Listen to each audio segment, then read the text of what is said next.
the angel of death comes right now, takes your ruh, okay?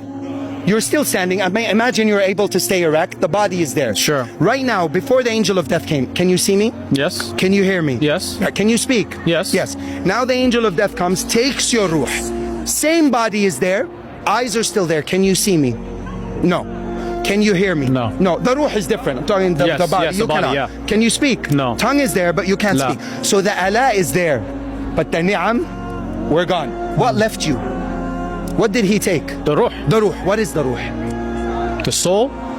Allah describes it in the Quran. وَيَسْأَلُونَكَ عَنِ الرُّوحِ. They're asking you They about ask the ruh. about the ruh, yeah. قل, tell them, O Muhammad, قُلِ الرُّوحُ مِنْ أَمْرِ رَبِّي وَمَا أُوتِيتُم مِنَ الْعِلْمِ إِلَّا قَلِيلًا. Tell them it is the command of Allah. Allahu Akbar. So when the command of Allah left you, you can no longer see and hear, right? Yeah. So when the command is there, in reality, this is what we mean when we say you only see bi amrillah, with the command of Allah. Allah. You only hear by the command of Allah. Allah, Allah. You only speak by the command of Allah. Allah You Akbar. only move by the command of Allah.